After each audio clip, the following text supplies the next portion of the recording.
마태복음 7장 1절부터 보시겠습니다. 마태복음 7장 1절 비판을 받지 아니하려거든 비판하지 말라. 너희가 비판하는 그 비판으로 너희가 비판을 받을 것이요 너희가 헤아리는 그 헤아림으로 너희가 헤아림을 받을 것이니라. 어찌하여 형제의 눈 속에 있는 티는 보고 내 눈 속에 있는 들보는 깨닫지 못하느냐. 보라, 내 눈 속에 들보가 있는데 어찌하여 형제에게 말하기를 나로 내 눈 속에 있는 티를 빼게 하라 하겠느냐. 외식하는 자여, 먼저 내 눈 속에서 들보를 빼어라. 그 후에야 밝히 보고 형제의 눈 속에서 티를 빼리라. 예. 오늘 산상순의 마지막 장입니다. 7장. 우리가 5장을 율법과 선지의 해석이라고 이름을 붙였고 6장을 해석에 따른 믿음의 행위라고 이렇게 구분하다 했습니다. 7장의 내용은 믿음의 행위에 대한 심판이에요.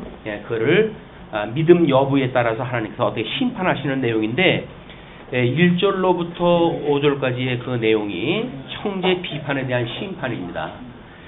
자, 우리는 이제 본문의 이 내용을 윤리적인 입장으로 들여다보게 되면 뭐 입장을 바꿔놓고 생각하는 것이 피차 어떤 기독교의 덕목이라고 이렇게 생각하기가 쉽습니다. 근데 우리가 처음부터 이야기했던 것처럼 이 마태복음 전체가 예수님의 구약에 언약되어진 메시아라고 하는 걸 증거한 내용이고 특별히 산상수훈을 통해 가지고 그거를 이 산에 예수님이 오르시고 같은 장소에서 지금 5장, 6장, 7장을 지금 한 대상에게 말씀을 증거하고 있다. 이거는 우리가 비록 이 복음을 공부할 적에는 근 한 달간에 거쳐가지고 확인을 하다 했지만 여전히 연속상상에서 이 성경을 이해를 하다 해야지 그렇지 않으면 그때그때 따르는 거예요.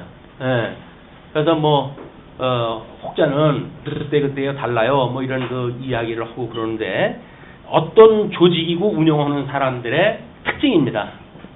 자기가 뭐를 주도하는 사람들은 그때그때 달라요. 그때그때 다르다는 이야기는 일관성이 없다는 이야기죠. 그 일관성이 없다는 그런 그 이야기는 부분 논리에는 사람들이 그런가 보다 하지만 앞뒤를 재는 사람들한테는 그 허구가 드러날 수밖에 없죠. 언제는 이렇게 말하는데 왜 지금은 이렇게 말합니까? 라고 말하게 되면 할 이야기가 없어지는 거예요. 성경이 진리라고 한다면 그때그때 다를 수가 없습니다. 진리는 다만 예수 그리스도를 증거하는 그런 그 책이기 때문에 우리 양대 언약이라고 하는 맥락으로 해가지고 저 요한계시록까지 그 큰 줄기로 해가지고 가고 있는 거기 때문에 거기서 다른 걸로 빠지게 되면 이 모든 내용이 흐트러져 버리고 말아요. 그래서 오늘 이제 그 7장에 있는 내용, 특별히 형제 비판에 대한 내용도 윤리적인 덕목으로 보면 안 되겠죠. 그동안 우리가 지금 이것은 예수님이 구약성경을 통해 가지고 구약성경을 잘 아는 사람들에게 당신이 이 구약성경대로 오신 그리스도임을 증거한 거니까 도대체 이 구약성경에서는 뭐라고 말했느냐라고 하는 걸 우리가 끊임없이 앞에서 이제 확인했다 하는 겁니다. 구약성경에서는 뭐라고 말했길래 예수님께서는 이렇게 말씀하시는가? 이걸 이제 끊임없이 확인했다 하는 거예요. 왜냐하면 5장에서 우리가 율법과 선지의 해석이라고 그러지 않았어요.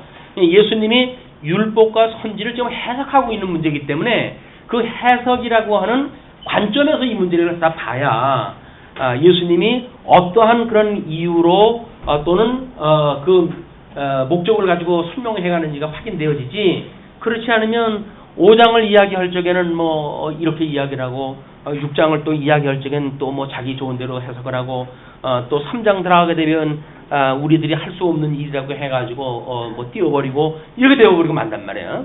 자, 구약성경에서 일단 예수님이 오시기 전입니다. 예수님이 오시기 전에 구약성경은 유대인들한테는 어려서부터 성경이 공부하고 있는 그런 그 교육 내용이에요. 우리처럼 뭐 지금 일반 어떤 교회 학교 제도가 있어가지고 어려서 학교 들어가가지고 일반 학문을 배우는 것이 아니라 이제 기가 열리고 이제 그렇게 되어지게 되면 부모님 무릎에서부터 듣기 시작하는 것이 하나님 말씀입니다. 여호와가 어떤 분인지 그에 대해 끊임없이 이야기를 듣고 일정한 나이가 되어지게 되면 공부를 본격적으로 하게 되어지고 그렇기 때문에 구약 성경에 대한 그 이해는 이분들만큼 잘하는 사람들이 없어요. 근데 문제는 이분들 우리 본문의 예를 들어보니까 눈 속에 들보가 들어져 있다는 거예요. 그렇기 때문에 이 구약 성경에 대한 내용에 대해서는 뭐 거의 외우다시피 아는 사람들이기 때문에 그 구약 성경의 이해가 부족하다든지 그런 게 아닙니다. 내용 파악은 다 되어져 있어요.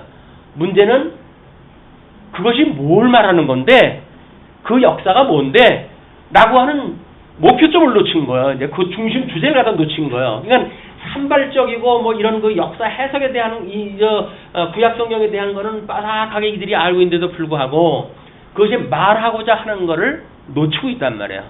그렇기 때문에 나타나는 현상이 뭡니까? 이때 이제 서기관들, 이 서기관은 구약의 선지자들이 이야기했던 것처럼 성경을 연구하고 뭐 다시 복사를 하고 또는 뭐 연구해서 또 다른 사람들한테 전하고 하는 일들이 진행하는 것이 서기관이라고 그랬어요. 여기에 이제 등장한 사람들이 서기관과 지금 바리새인들을 예수님께서 예를 갖다 드시니까 이런 그 사람들이 지금 전했던 내용과 구약 성경에 선지자들이 있었는데 이 선지자들이 우리 창세기 아벨서부터 역대기서가 이제 구약 성경 제일 끝에 성경으로 구약 성경을 유대인들 성경 그렇게 되어져 있으니까 거기에 스가랴에 이르기까지 어떻게 그들이 왜 그렇게 박해를 받으면서 복음을 증거하다 갔는지 그런 그 내용에 대한 것이 이들이란 말이야. 전부 돌에 맞아 죽으면서도 뭔가 이야기를 하고 갔거든요. 그런데 그것이 선지자들이 자기의 생명까지 걸고 말했을 적에는 그만큼 중요한 뭐가 있을 거 아닙니까? 근데 그 중요한 뭔지를 갖다 이 사람들은 놓치고 있는 거야. 근데 예수님께서 모형적으로 보여줬던 이분들에 대한 이거를 행하며 가르친다고 이렇게 이야기를 했어요. 행하며 가르치시는 분, 이분이 예수 그리스도라고 이렇게 이야기를 했어요. 이분은 이제 이 사람들은 예표적으로 해가지고 우리 하나님께서 메시아를 보내줘가지고 너희들에게 이렇게 잃어버렸던 복과 나라를 회복하게 주실 거야 라고 하는 걸 예언했다고 그러지 않았어요? 자, 이거는 우리가 실체적으로 봤을 때 하나님께서 이 에덴 동산에 아담을 이제 두시고 그리고 이제 선악을 알게 하는 가인의 열매를 따먹지 말라고 했는데 유감스럽게도 불순종하다 해가지고 쫓겨났어요. 여기에 이제 그 불과 화염검으로 해가지고 그 에덴 동산을 막으시고 그리고 그들을 쫓아냈기 때문에 이걸 어둠에다 이제 내어버려줬다 이렇게 이야기했습니다. 그게 사망 권세에게 우리에게 내어버려 준 거예요. 선과 악을 알게 하는 가인나무 열매를 따먹으면 죽는다 라고 했던 그런 그 이야기는 사망 권세의 종이 되게 하시겠다는 거거든요. 신령한 그의 영이 죽어가지고 그리고 결국은 사망의 종로로 하면서 이 뱀의 그 후손들의 밥이 돼가지고 살아가는 겁니다. 여기서 자 이렇게 되어진 거를 우리 이제 예표적으로 하나님께서는 가죽옷을 해입혀가지고 내쫓아 보냈잖아요. 그 이야기는 너희들이 지금은 이렇게 쫓겨났지만 내가 가죽옷을 해입힌 그 복음의 비밀을 깨닫게 되어지게 되면 깨닫고 너희들은 끊임없이 여기에서 그 생명을 가지고 오면서 살아가게 되어질 거야. 그렇게 될 때 너희들을 내가 구원을 갖다 시켜주지. 이건 이제 예표적으로 보여주는 사건이라고 그랬고 노아의 방주를 통해 가지고 그것이 부분적으로 성취가 됐어요. 모든 인류를 다 심판하는데 하나님께서 노아의 8식구만 구원을 갖다 했단 말이에요. 그 방주가 바로 예수 그리스도를 예표로 좀 보여주는 사건들이었다. 그런데 아브라함을 불러가지고 하나님께서 이 실체적인 언약에 대하여 이건 이제 우리가 실체적인 언약이라고 얘기해요. 실체적인 언약이다. 이 실체에 대해서 또 모형적으로 이거를 보여줬는데 모형과 그림자적으로 이걸 갖다 했어요. 그림자. 그래서 그림자라고 하는 거는 이 흑백입니다. 이 그림자에 칼라는 없어요. 이 흑백이기 때문에 잘 몰라요, 사실은. 그리고 모형으로 보여줬기 때문에 이 모형이라고 하는 거는 육적기 시방법으로 보여줬다는 이야기거든요.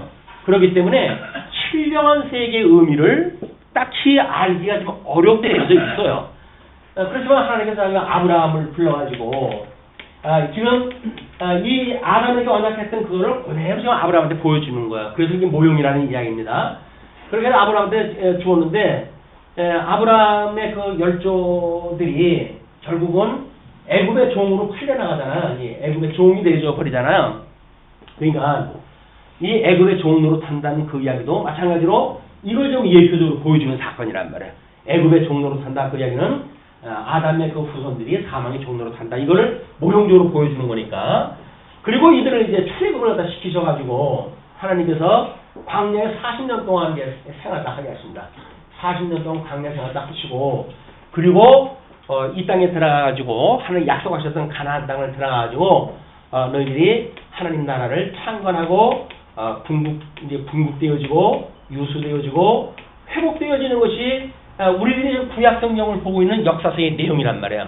이렇게 되어져 있는데 지금 이 서기관들과 바리새인들이 이해하고 있는 거는 구약 성경을 통해 가지고 애굽의 종로로 타는 것 또는 분국과 유수해야 될 때 선지자들이 수없이 책망하는 것 이거에 대한 이야기만 이제 그들이 이해가 다 한 거예요. 너희들이 불순종하기 때문에 이렇게 망한 거야 가지고 책망만 이해가 다 하기 때문에 서기관들은 자기네들 윤리적으로 책망받지 않도록 살기 위해서 아주 경건한 삶을 살려고 노력한 사람들입니다. 이 서기관과 바리새인들이 가지고 있는 이 의만큼 잘 사는 사람들이 없어요. 인간적으로 봤을 적에는 아주 최선을 다해서 사는 사람들이거든요. 근데 그렇게 잘 사는 사람을 예수님께서 책망을 갖다 하실까요? 그게 이제 우리들이 풀어봐야 될 문제란 말이에요. 이런 근본적인 목적을 내버리게 되면 성경을 읽고 잘 살자 이렇게 이야기를 해버리게 되면 이 사람들하고 똑같은 논리로 빠져버리는 거예요. 그럼 우리가 신율법주의라고 이렇게 이야기가 되어집니다. 성경을 통해 가지고 하나님이 어떻게 섭리를 갖다 하시는가에 대한 내용을 모르게 되면 우리는 눈에 보이는 것, 우리 사람이라고 하는 것도 그렇잖아요. 하나님께서 흙을 빚어가지고 사람을 만드시고 그게 코에 생기를 불어넣으시니 생명이 된지라 해가지고 우리가 이 영성과 지성과 또는 심성과 감성 그리고 덕성이라고 하는 5개 부분의 인격적 요소를 가지고 이제 인간이 만들어졌단 말이에요. 그런데 이 영이 죽어버렸잖아요. 어둠에 내어버렸어요. 이걸 어둠에 내어버려 두었다 이렇게 이야기를 합니다. 그래서 하나님을 알아볼 수가 없는 거예요. 이제 우리가 이 어둠에 빠져버렸기 때문에 하나님을 알 수 없는 데다가 우리가 이 타락이 되어져 있는 거거든요. 그리고 우리들의 마음은 상실한 마음. 그래서 하나님의 그런 그 가치가 뭔지도 모르고 하나님이 어떠한 분인지도 모르고 이런 그 마음을 가지고 살아갈 수밖에 없었던 거예요. 그 더러운 마음. 이 더러운 마음이라고 하는 그런 그 이야기도 인간들이 뭔가 생각을 해가지고 선이라고 말하고 하는 모든 것들이 결국은 절대 아까운 데 가지고 선이니 악이니 구분한 거기 때문에 이게 전부 더러운 마음으로 이게 내어버려졌다 이렇게 이야기를 합니다. 그리고 나타나는 행위보다 합당치 못한 일들을 하게 하셨다 이렇게 로마서에서 타락되어진 인간들을 이야기를 하지 않습니까? 그러니까 우리 인간들이 나오는 인간 스스로가 맺는 모든 열매는 합당치 못한 열매인 거예요. 그런데 유대인들은 자기네들이 합당한 열매를 맺는다고 그러니까 그렇지 못한 사람들에 대하여 시시콜콜 판단을 하는 거예요. 또 구약성경의 선지자들 보게 되면 책망이 말도 못하거든요. 그러니까 흉내를 내가지고 책망을 갖다 해야 되는 거예요. 근데 선지자들이 지금 책망을 한 것만 아니잖아요. 우리가 성경은 성령의 감동으로 되어진 것으로서 책망함과 의롭게 함과 그다음에 바르게 함과 의롭게 함에 유익하다고 그러잖아요. 이게 책망이라고 하는 것이 있어요. 요소에 말씀을 증거하게 되어지게 되면 우리가 죄를 깨닫게 되어지는 그 일로 인해서 책망을 받게 되어집니다. 현대 교인들은 또 책망을 너무 안 받아서 걱정이죠. 나는 구원 다 받았는데 무슨 책망이야? 네가 뭔데 책망을 해? 뭐 이렇게 이제 나와버리니까. 근데 아니에요. 하나님 말씀 자체가 책망, 그 다음에 의로 교육, 그리고 바르게 함 이렇게 해가지고 결국은 성도로 하여금 온전케 하시는 것이 하나님의 말씀이라고 그랬잖아요, 이게. 그러니까 성도가 온전하게 되어진다는 것은 성경을 가지고 교육이 안 되면 안 되는 거예요, 이게. 그럼 유대인들도 같은 원리로 이게 이제 공부가 되어졌을 텐데, 복음이라고 하는 그 원리를 놓치게 되어지게 된 서기관과 바리새인들은 그냥 행동 자체만 가지고 이제 판단이 되어지는 거예요. 행동이라는 건 이 영적인 거로부터 이렇게 쭉 봤을 때 가장 뒷부분에 있는 거 아니에요. 이 가장 밑이에요. 그 뭐 어떤 그 프로그램에 보니까 변호사가 나와서 있는데 목사님이 그런 이야기를 하더라고요. 법이라고 하는 건 최하위의 기준이다 이렇게 이야기해요. 그리고 그 위에 뭐 윤리적인 또는 상식전 뭐 이렇게 해가지고 그 덕으로 일하는 그런 그 부분들이 있기 때문에 상위의 개념이 없이 법을 가지고 운운하는 그런 것만큼 치졸한 게 없다 이렇게 이야기를 하는데 말은 맞는 것 같잖아요. 말은 맞는 것 같은데 세상에서 가장 대접받는 사람이 누굽니까? 사자개국 같은 사람들이에요. 이 사람들이 결국은 눈에 보이는 걸 가지고 판단하는 사람들이기 때문에 세상에서는 이걸 기준으로 살아갈 수밖에 없어요. 그런데 죽었던 우리가 살아나가지고 이게 중생이 되어진다고 한다면 이 중생이라고 하면 우리가 성령의 소욕과 이 성령의 소욕과 육체의 소욕을 공히 가지고 있는 것이 중생인의 특징이라고 그러지 않았어요. 그렇기 때문에 우리는 우리 하나님 구원해 주셨다고 하는 그거는 우리가 찬양을 또 해야 되겠죠. 그러나 끊임없이 우리가 아직도 죄 가운데 있다고 하는 것은 책망을 받고 하나님 앞에 회개하고 그리고 끊임없이 우리 주를 바라보는 이런 거 일들을 하기 위해서 여기서 주신 거란 말이에요. 죄를 깨닫는다는 이야기는 의로 가는 길을 알게 하시기 위해서 주신 거다 그 얘기거든요. 자, 그런데 서기관과 바리새인들은 이제 자기네들의 행동이 완전하다고 생각이 들잖아요. 그러니까 모든 백성들에 대해 어떻게 합니까? 판단을 딱 하는 거예요. 판단을. 근데 그걸로 교육받은 제자들도 마찬가지죠. 뭐 배운 게 있어야지. 이런 자들한테 평생을 이제 이렇게 성장을 해왔기 때문에 그 문화 자체가 이런 문화예요. 이런 문화 가운데 예수님이 오셔서 이 산상수훈을 이야기를 하는 거니까 이 문화 속에 사는 사람들은 사람들 보고 판단하는 거예요. 너는 왜 그러냐? 너는 왜 그러냐? 맨날 판단하는 거예요. 그 판단하는 건 누가 기준이라는 거예요, 결국은. 자기가 기준 아니라는 거예요. 그럼 하나님께서 여기서 선과 악을 알게 하는 이 선과 악을 알게 하는 가인나무를 따먹었을 때 하나님께 뭐라고 그럽니까? 선, 악을 아는 일에 우리와 함께 되었으니 그들이 생명과도 따먹고 영생을 할까 두렵다 이렇게 이야기를 한단 말이에요. 그 이야기는 뭐예요? 선, 악을 아는 일의 그 기준은 하나님이거든요. 근데 인간이 이걸 알게 되어진 거야. 자기 기준이 가졌어요. 자기 기준을 가지고 만약에 영생을 한다고 한다면 영원히 하나님하고 갈등 관계가 되어지겠죠. 그런데 하나님께서는 이미 여기서 택자라고 하는 것은 구원시키기로 예정되어진 사람들이 있기 때문에 그러면 안 되잖아요. 그러니까 그를 에덴 동산 내쫓은 거예요. 뭐 어떤 사람들은 과일 하나 따먹었다고 하나님께서 그 저주를 또 하시는 분이 어디 있느냐고 이야기를 다 하는데 얼마나 극진하신 사랑을 지금 행하는지 그들이 몰라서 하는 이야기예요. 하나님하고 갈등 관계 속에서 영원히 산다고 그래봅시다. 그게 어디예요? 지옥이라니까요. 영원히 거기서 하나님하고 갈등 관계를 가지고 괴롭고 고통 속에 살아가는 거예요, 그게. 하나님께서 내가 사랑하는 자들은 그럴 수가 없다. 그러니 너희들이 따먹었으니 어떠니? 그 죄값으로 너희들은 여기 내가 종 노릇을 해. 그러면 내가 둘째 아담인 예수 그리스도를 보내줘가지고 너희들을 회복을 갖다 하게 해줄게. 그 이야기였었거든요. 그러니까 이 내용을 구약성경의 선지자들이 끊임없이 이야기를 한 거예요.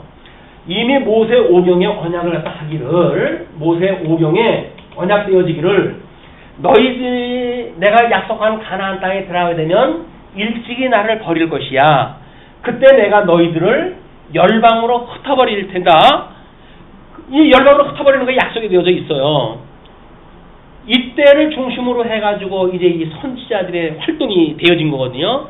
그냥 끊임없이 책망을 갖다 하고 너희들이 이 불순종했고 너희들이 우상을 섬겼고 너희들의 그 죄 때문에 지금 이렇게 되어진 거다. 이걸 갖다 끊임없이 확인하다 시킨 거야. 그러나 우리 오경에 또 하나의 약속이 있는데 그것이 뭐냐면 너희들이 마음을 다하고 뜻을 다하여 돌아오게 되어지게 되면 회개하고 돌아오게 되면 그 이야기예요. 회개하고 돌아오게 되면 나는 너희의 아버지가 되고 너희는 나의 백성이 될 것이야. 라고 이미 여기서 다 약속이 되어지는 거예요, 이게. 이 언약이 되어진 대로 지금 이 역사가 진행이 되고 있단 말이에요. 그러니까 선지자들이 책망만 한 것이 아니라 하나님께 회개하고 돌아오게 되면 하나님께서 너희들을 이렇게 첫 번째 이 나중 영광이 먼저 영광보다 승하도록 하나님이 섭리하실 것이야 라고 하는 걸 이야기를 했는데 회복에 대한 걸 이야기를 안 한 거예요. 이 사람들이. 이 서기관들 이런 사람들은 회개하고 돌아오면 하나님께서 다시 너희들을 회복시켜 줄 거야 라고 하는 거는 이야기를 하지 않고 너희들이 불순종하기 때문에 책망받는 거야 라고 하는 이야기만 지금 하기 때문에 복음을 증거할 적에도 마찬가지 아니에요? 우리 이제 뭐 율법에서 말하는 것처럼 정죄 기능이 있다고 한다면 이 사죄 기능이 있는 것이 율법의 그런 기능입니다. 복음도 마찬가지예요. 그 죄 때문에 다 죽어야 되는 거예요. 그것 때문에 예수님이 우리 대신 돌아가신 거 아닙니까? 그리고 그분이 살아나심으로 해가지고 우리가 이 사죄에 참여가 되어진 거란 말이에요. 그것이 구원의 역사이기 때문에 서기관이나 바리새인들 정도 되면 이 종교 지도자들 아니겠어요? 그럼 이 사람들의 선언해야 되는 게 뭘까요? 이 선지자들이 이야기했던 것처럼 너희들이 이렇게 사는 건 잘못되어진 거야. 그러나 너희들 돌아오게 되면 하나님께서 회복해 주신다고 그랬다. 우리 메시아를 다 같이 기다리자. 이렇게 선언이 돼야 되는데 예수님은 이 땅에 오셨는데 엉뚱하게 지네들이 종교 지도자 연하고 그리고 사람들 판단하는 수준에 머물러 버리니까 예수님이 그 이야기를 하는 거예요. 우리가 도덕적으로 가지고 사람 판단하지 마라. 뭐 너나 나나 뭐 다를 게 뭐 있어. 이런 수준이 아니라니까요. 선지자들이 선언을 갖다 했을 때 정죄 부분만 이야기를 했지 사죄 부분을 이야기를 하지 않았단 말이에요. 그러니까 우리 대선지서 이사야서의 그 주제가 뭡니까? 정죄를 선언하고 그 다음에 사죄를 성취하는 걸로 우리가 정리를 다 했잖아요. 예레미야는 뭡니까? 언약자손들이 이제 다 이렇게 망했을 때에 하나님께서 그들을 회복해 주신다고 하신 예레미야의 선언이었어요. 에스겔은 뭡니까? 이렇게 너희들이 다 이제 땅을 잃고 포로로 끌려가고 너희 땅이 다 망가졌지만 하나님께서 너희들을 다시 회복해 해가지고 그 너희들이 살던 가나안 땅 거기에 생명의 그 물이 흐르는 생명수가 흐르는 땅으로 내가 만들어줄 거야 라고는 땅의 회복에 대한 걸 이야기를 해주지 않았어요? 다니엘서에서 뭘 이야기를 했나요? 너희들이 이렇게 망해가지고 지금 포로로 생활하는 거지. 그러나 내가 고레스를 세우고 모든 그런 왕들을 세워가지고 끝내 너희들을 회복을 갖다 할 것이야 라고 한 것이 지난 시간에 우리가 확인한 대로 165년에 마카비 왕들을 통해서 이게 모형적으로 성취가 되어졌다 이야기를 했잖아요. 그것이 지금 예수님의 성취할 거를 지금 예표적으로 보여주는 사건이니까 우리는 대선지서 4가지가 이야기하는 것들이 다 이거죠. 때리고 싸맨다는 그런 그 2가지, 죽이고 살린다는 2가지 이야기예요. 그래서 한쪽 부분만 이야기를 한다는 이야기는 복음의 균형을 놓친 거다 그 이야기예요. 성경을 우리가 논리적으로 풀어나가야 되는 이유도 책망거리에 대한 것만 이야기를 하면 그거는 논리의 형평성을 놓치는 거예요. 복음의 온전한 걸 놓친 거다. 복음이라고 하는 거는 죽고 사는 문제의 2개가 다 언급이 돼야지 예수님과 죽으심과 부활이라고 하는 문제가 다 언급이 돼야지 죽으심에 대한 것만 강조하면 안 돼요. 예수님이 아직도 십자가에 매달려져 있는 십자가를 어떤 그 전형적으로 우리가 상징적으로 가지고 있는 그런 그 종파가 있잖아요. 그건 안 되는 거예요.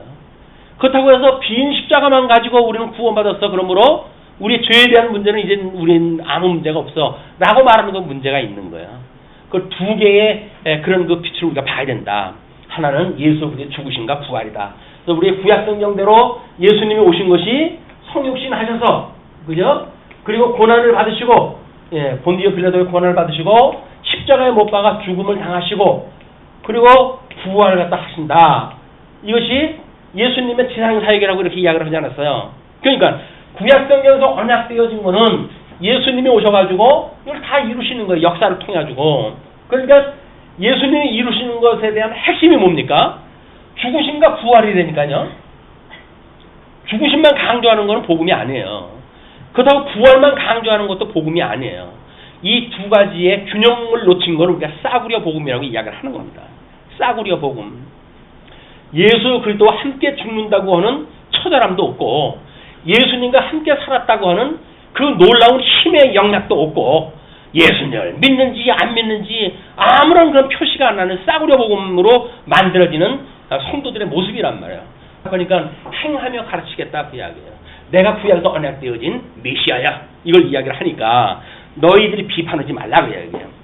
그리고 너희가 비판하는 대로 너희가 비판을 받을 것이요.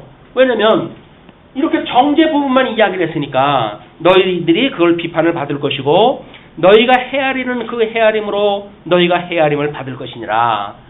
그래서 사람의 행위만 보고 이야기하는 그거는 결국은 그 화살이 부메랑이 돼가지고 자기한테로 돌아오는 거예요. 다른 사람 정죄하게 되면 그 정죄가 자기한테 돌아온다니까요. 어찌하여 형제의 눈 속에 있는 티는 보고 내 눈 속에 있는 들보는 깨닫지 못하느냐. 우리 눈은 뭐라 그랬어요? 지난 시간에 공부할 때 이 눈은 이 몸에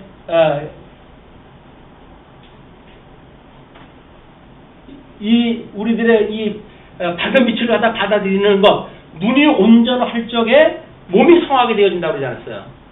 그러니까 이 눈이라고 하는 거는 들보가 있는 상태로 해가지고 우리 몸을 온전히 할 수가 없는 거예요.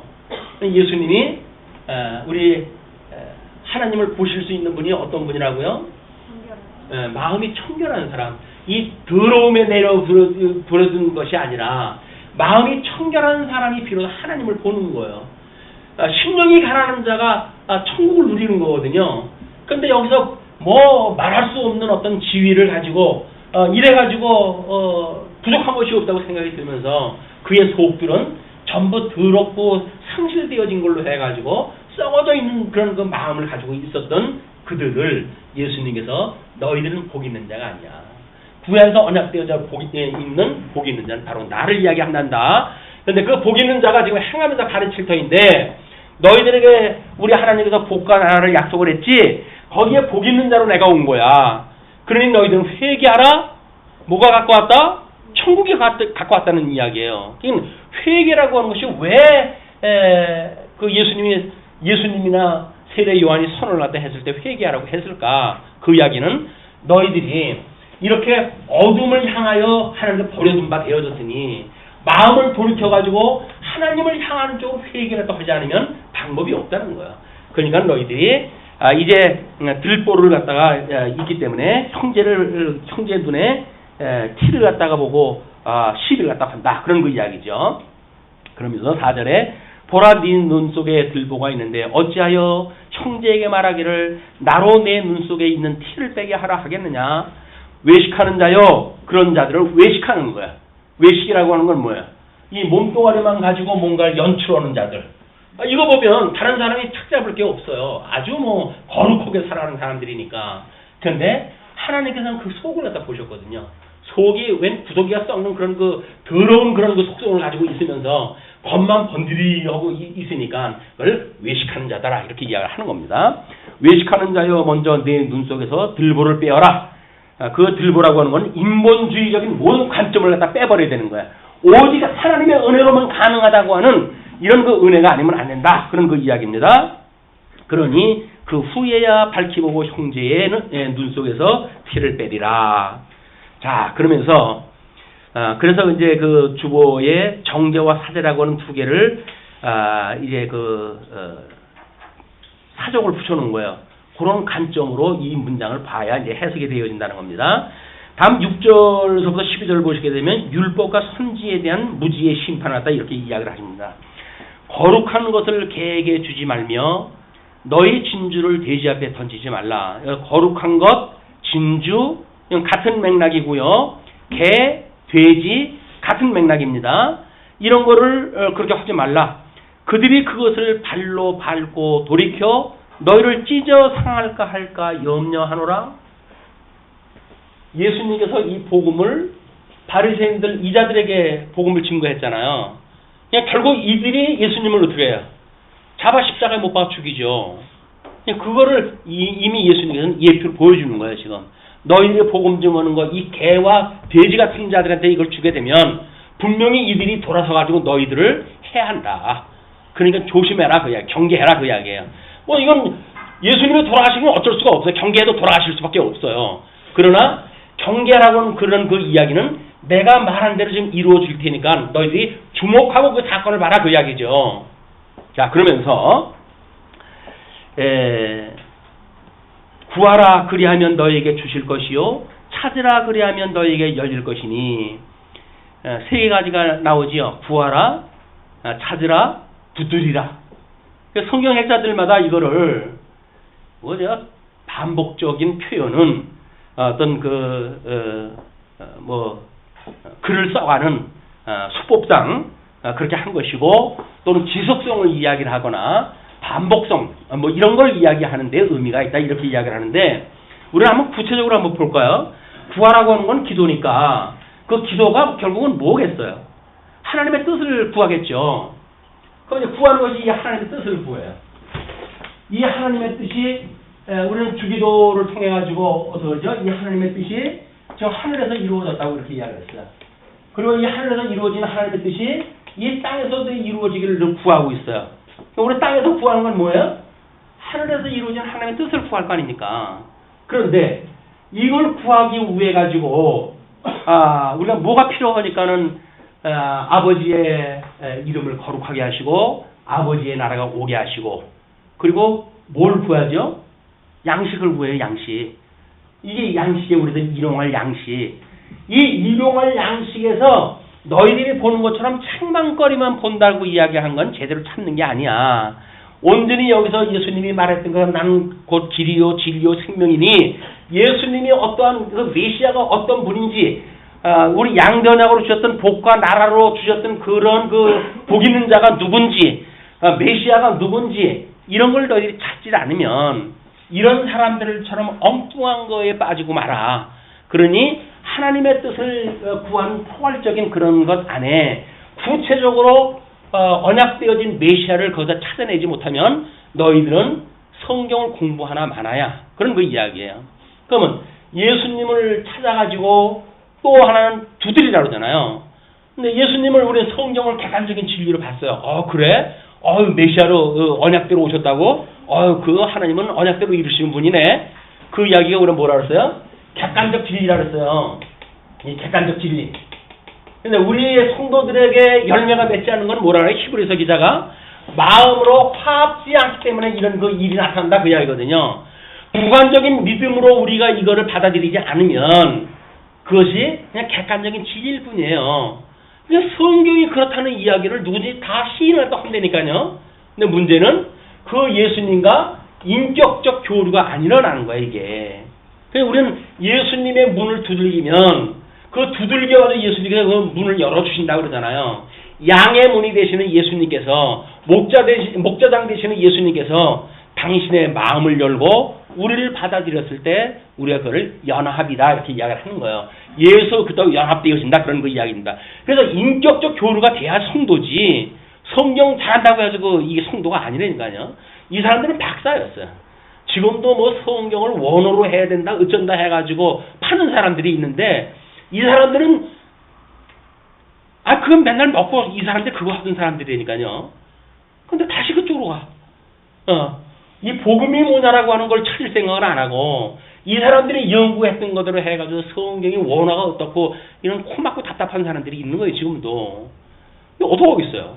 자기네들은 그걸 가지고 지식욕에 의해 가지고 마치 뭐 대단한 걸 아는 사람들이라고 이렇게 자랑을 하니까 이 사람들의 길을 그대로 따라간다. 우리는 다행히 너무 무식해요. 성경 원어도 공부 안 합니다. 영어 성경도 그 흔한 영어 성경도 우리는 안 봐요. 왜? 그냥 우리 개역 개정 사판 그거 가지고 그냥 공부를 다 하고 있어요. 연구하는 사람들이 제대로 잘 성경을 이 설명을 해놔야 되니까 번역을. 우리는 그 번역되어진 성경만 차근히 읽어나가면은 원리를 깨닫고 있고 복음을 깨달을 수가 있는 거예요. 원어를 몰라가지고 복음을 깨닫지 못하는 것이 아니라니까요. 그냥 성경 공부를 하려고 한다면 이런 원리를 공부해야지 원어를 공부하는 데 빠져버리게 되면 평생 그렇게 하다가 헛일을 하고 가는 거예요. 불쌍한 거예요 그게. 그런 사람들이 보게 되면 형제여 회개하고 돌아오라 라고 하는 이 선언이 있어야 된단 말이에요. 이 선언이. 근데 우리가 예수님하고 뭐 인격적으로 연합되지 않았다고 한다면 그래? 뭐 너 그렇게 하니? 뭐 난 뭐 이렇게 한다? 뭐 이렇게 가지고 서로 각자 따로 돌겠죠. 예수 그리스도로 말미암아 한 생명이 되어졌다고 한다면 믿는 것까지 아는 것과 하나 되어진 성도들이 하나의 지체를 가지고 형제로 살아가게 되어진다. 자, 네, 그러면 이제 그 세 가지 내용을 이제 확인하다 했죠. 그러니까 구하니마다 받을 것이에요.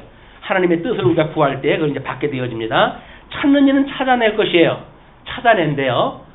찾아내는 게 길 대신 예수 그리스도를 찾아내는 거예요. 자, 우리 이스라엘 백성들이 출애굽을 하다 했을 때, 출애굽을 하다 할 때 하나님께서 언제 준비를 하다 해놓으시는지 모르겠어요. 천지 창조할 때 여섯째 날 셋째 날, 넷째 날, 다섯째 날 그 만들어 하실 때 했는지, 홍해 밑에다가 60만 대군이 도망갈 길을 갖다가 만들어 놓으셨는데 그 길을 어떻게 찾습니까? 바로의 군대가 추격할 때까지 그 사람들을 못 찾았잖아요. 그러니까 하나님께서 뭐라 그래요? 내 지팡이로 해가지고 그 물을 가르치래, 바다를 가르쳐라. 그러니까 하나님의 말씀을 따라가지고 가장 비난한 방법이에요. 아니, 바다를 갖다 가르친다고 무슨 일이 만들어질까요? 근데 모세는 하나님께서 그러라고 그러니까 여지껏 하나님의 말씀을 들어가지고 일이 되어져 왔으니까 바다를 향해서 지팡이를 갖다가 가르치는 거야. 근데 바다가 어떻게 되어져요? 오늘 이제 오후 시간에 공부할 거예요. 그것이 물이 엉긴대요. 물이라고 하는 거는 이게 수평을 이루는 것이 물의 특징 아니겠어요? 근데 엉겨져 가지고 물이 이렇게 수평을 이루지 않는 그런 상태가 되어진다니까요. 60만이 탈출을 했다 하는데 오솔길을 만들어 놓으셨을까요? 아니에요. 애국 군대 쳐들어오는 건 전차를 타고 추격을 한다 합니다. 대로에 대로. 그렇게 하나님이 다 준비하셨던 길인데 찾을 수가 없어요. 하나님의 은혜로 찾게 되어진다. 그들이 울부짖을 때 이제는 다 죽었다 라고 울부짖을 때 하나님께서 그들의 길을 갖다 가르쳐주고 열게 하신단 말이에요.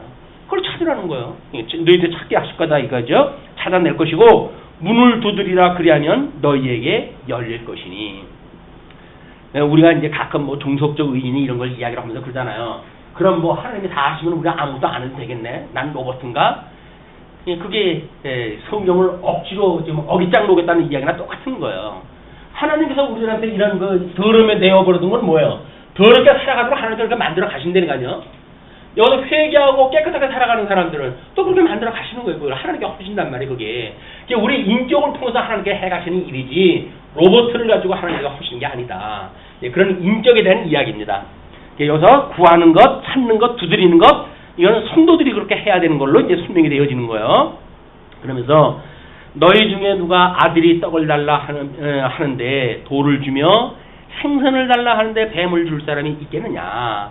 너희들이 구할 때 하나님, 이게 일반 사람들도 그렇지 않은데 너희가 악한 자라도 좋은 것으로 자식에게 줄 줄 알거든. 하물며 하늘에 계신 너희 아버지께서 구하는 자에게 좋은 것으로 주시지 않겠느냐? 하나님께서 구하라고 했더니 뭐죠? 지난 시간에 공부한 건데 그의 의와 나라, 그의 나라와 의를 구하라 이렇게 이야기를 했어요. 그냥 그거를 구하게 되면, 좋은 곳으로 구하게 되면 하나님께서 왜 주시지 않겠냐, 그런 그 이야기입니다. 그러면서 12절로 이렇게 이야기가 나와요. 그러므로 무엇이든지 남에게 대접을 받고자 하는 대로 너희는 남을 대접하라. 이것이 율법이요 선지자니라.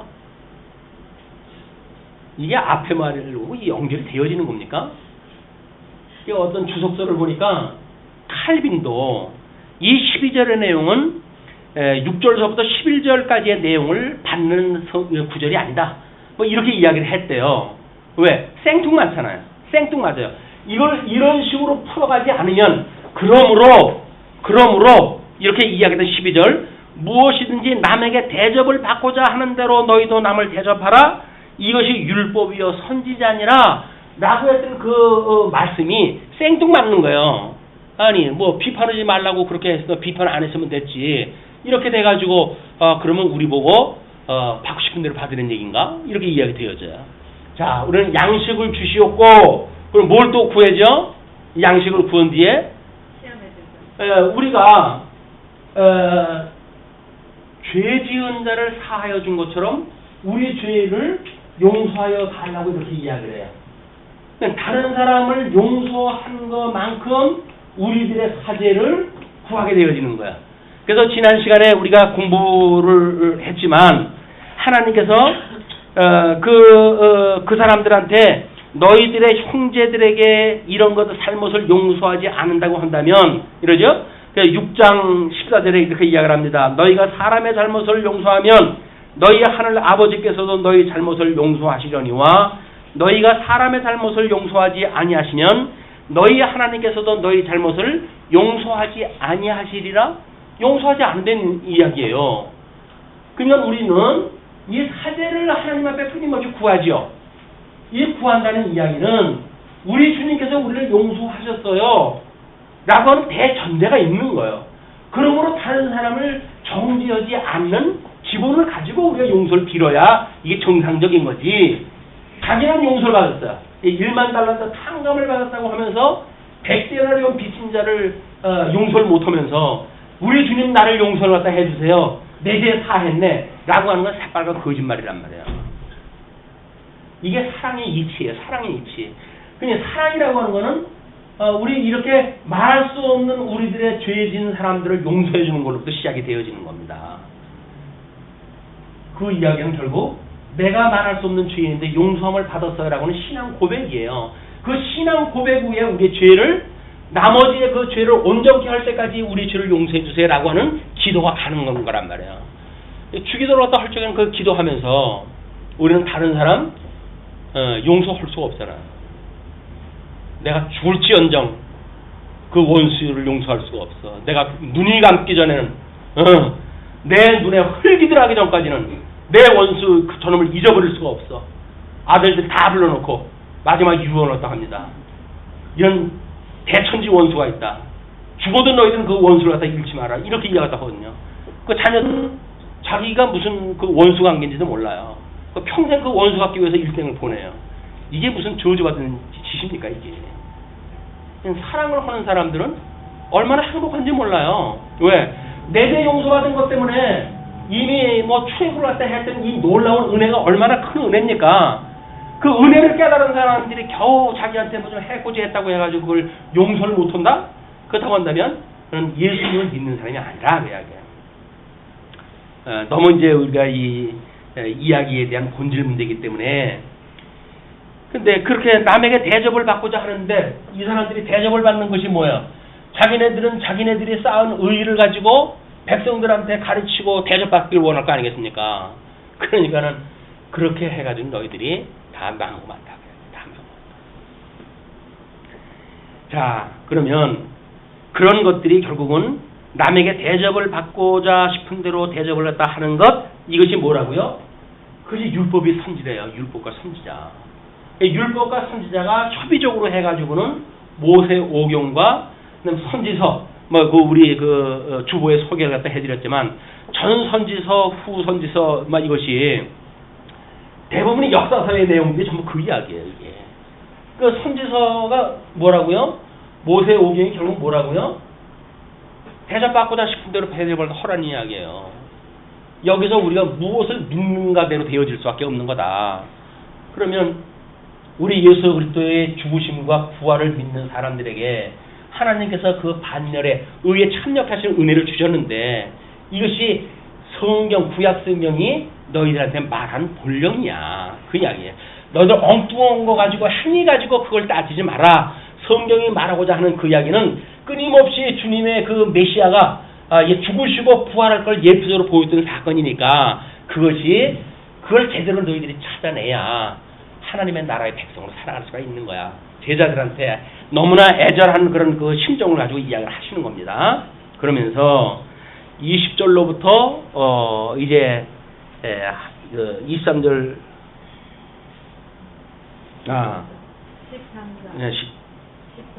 13절 좁은 문으로 들어가라. 멸망으로 인도하는 문은 크고 그 길이 넓어 그리로 들어가는 자가 많고 서기관과 바리새인들이 인도했던 길, 이건 인본주의라고 그랬어요. 이건 인본주의. 인본주의는 뭐 보편적인 그 일 아니에요. 그건 수많은 사람들이 따라가요 여기에.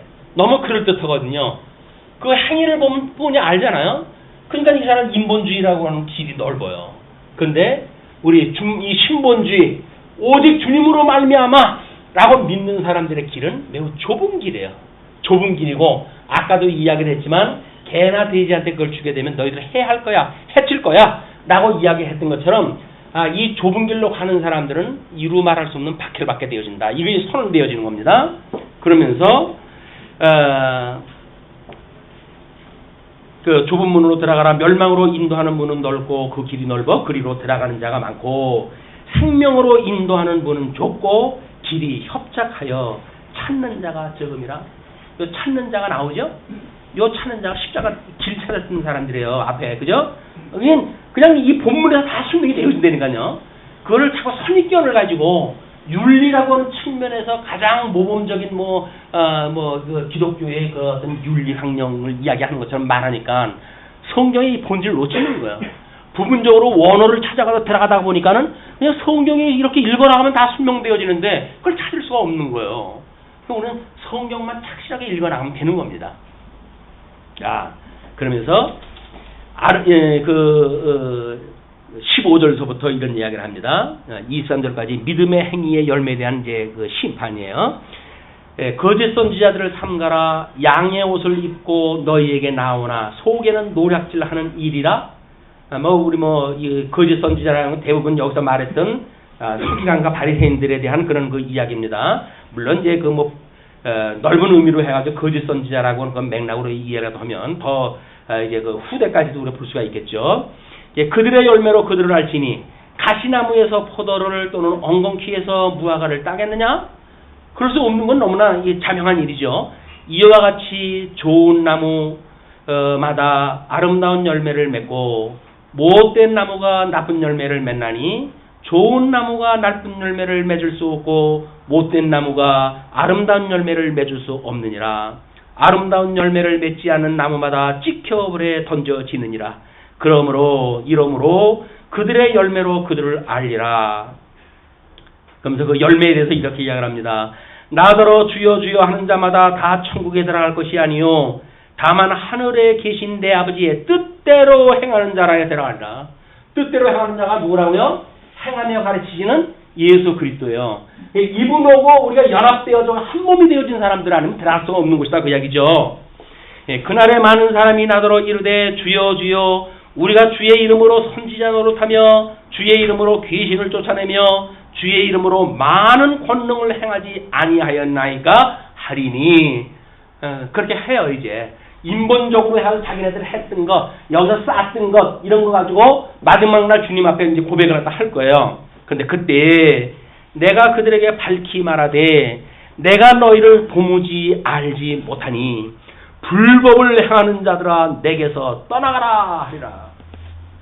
하나님께서 이들을 불법을 행하는 자래. 불법.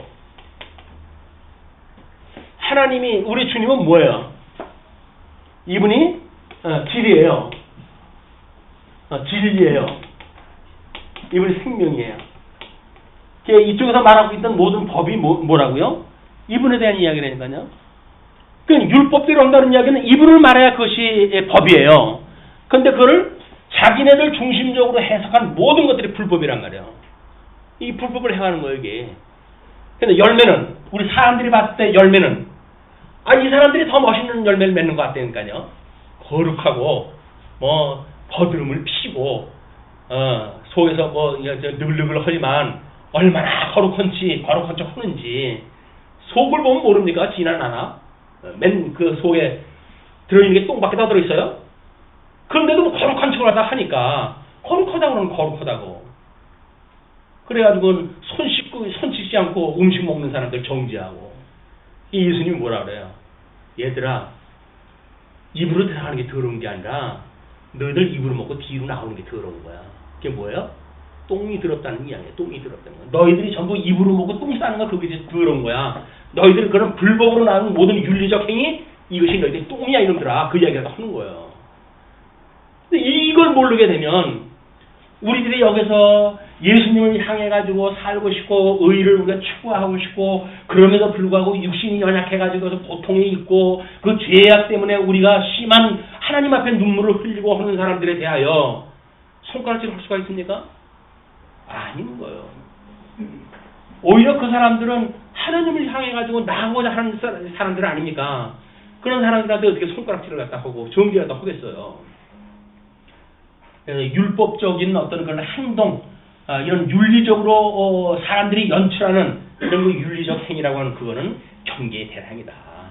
우리는 이렇게 되어졌을 때 하나님께서 은혜로 주시는 열매, 의의 열매요, 성령의 열매요, 사랑의 열매를 맺는 것, 이것이 기독교의 윤리지 스스로 뭔가 연출하는 그것이 기독교의 윤리가 아니란 말이에요. 그러므로 누구든지 나의 이 말을 듣고 행하는 자는 그 집을 반석 위에 지은 지혜로운 사람 같으니, 예수 그리스도를 기초로 해가지고 주는 그리스도시요 살아계신 하나님의 아들입니다. 예, 주는 그리스도시요 살아계신 하나님의 아들이십니다. 라고 신앙 고백 위에 내가 음부의 권세가 무너뜨리지 못하는 교회를 세울 것이야 라고 이야기했다 하신 것처럼 우리 여기서 반석을 지은 사람들만 지금 이야기했다 하는 거예요. 뭐라고요? 이제 그 집을 반석 위에 지은 지혜로운 사람 같으니 비가 내리고 창수가 나고 바람이 불어 그 집에 부딪히되, 평생 예수님을 믿고 수많은 비가 내리고 창수가 나고 바람이 불고 그래서 우리들이 지은 집을 갖다가 치고 허물빛이 몰려 들어옵니다. 그럴 때마다 무너지지 아니하나니 이는 주추를 반석 위에 놓은가 날기요.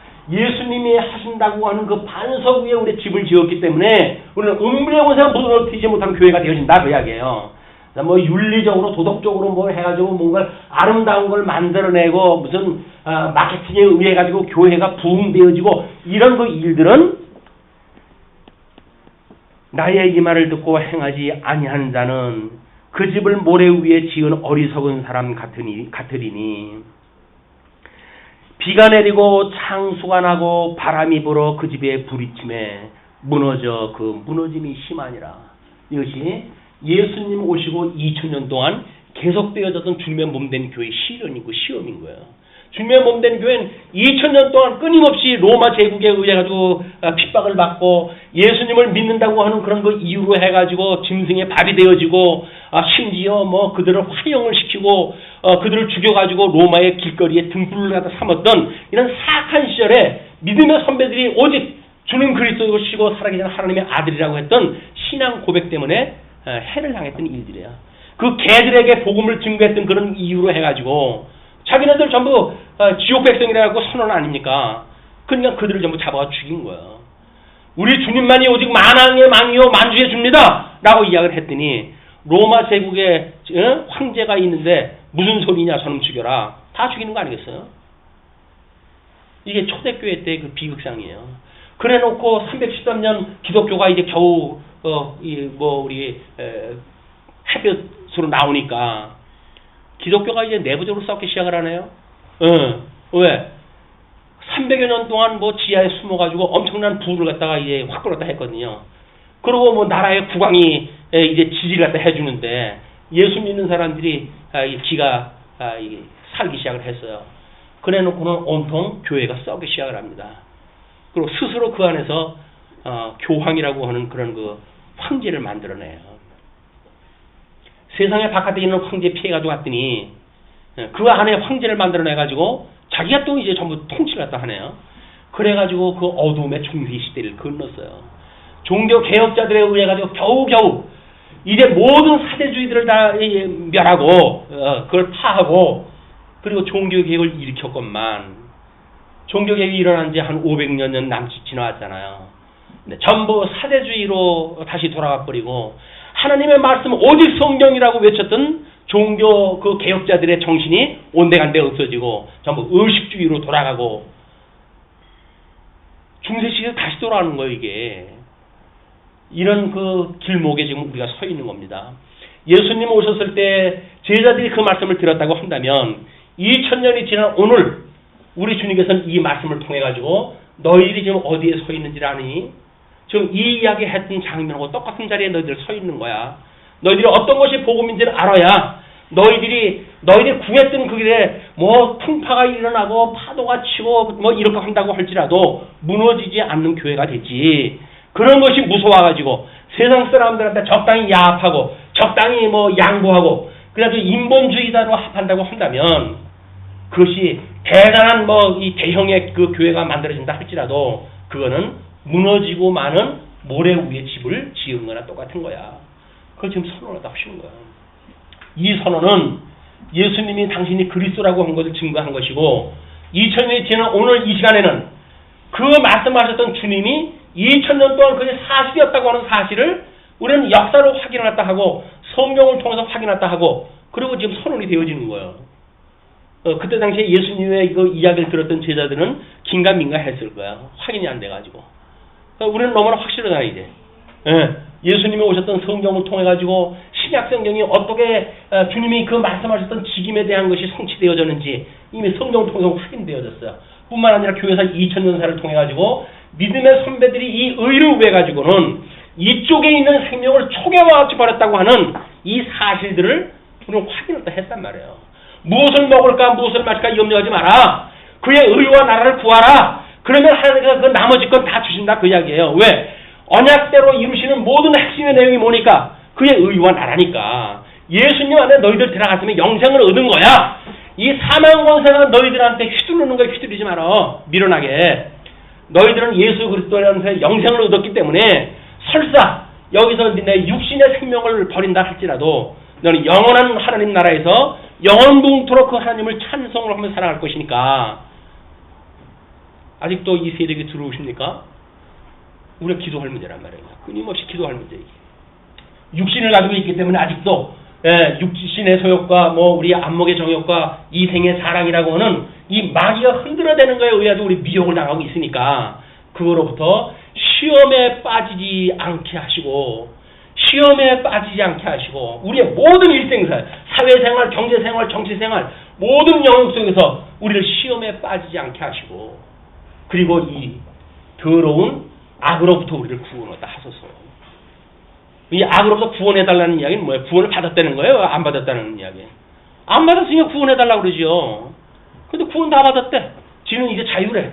그렇다고 해서 여기서 만행을 갖다 저지르고 살아요. 뭡니까? 육체의 기회로 삼는 거예요. 이게. 주님께서 그걸 경계하는 겁니다. 우리 온전한 그런 성도의 살아가는 삶은 끊임없이 이쪽의 걸 버리고자 싶고 이쪽의 걸 취하고자 싶은 것이 성령의 소욕을 따라서 끊임없이 하나님 나라의 소망을 두는 사람들의 모습이란 말이에요. 하나님 나라의 소망은 가지를 않고 세상의 것에 우리가 온통 마음 다 빼앗기고 그래서 뭘 예수를 믿는다고 그러면 어떡해요. 만약에 빼앗길 수밖에 없어요. 우리가 육신이 연약하기 때문에.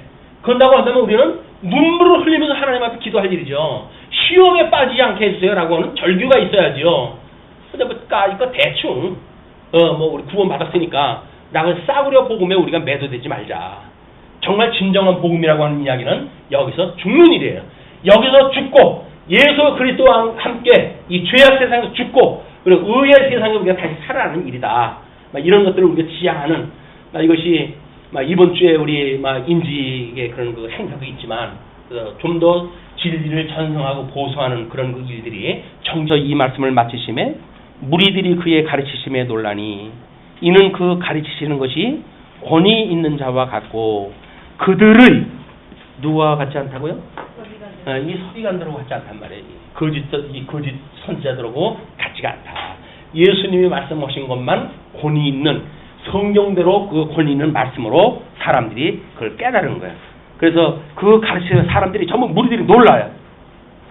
그리고 권위 있는 자와 같고 그들의 서기관과 같이 아니한다. 그러면 아니하다고 믿어졌으면 이 사람들을 다시 따라가겠다 안 따라가겠어요? 이제 안 따라가죠. 참 진리를 아는데 거짓 진리를 갖다 따라가겠어요? 이제는 오직 예수님만 따라갈 거예요. 예수 따라가는 이것이 우리들의 길입니다. 예수의 길. 그러는 그 생명의 길로 예수님 하나님 찬양해서 살아가실 빌면서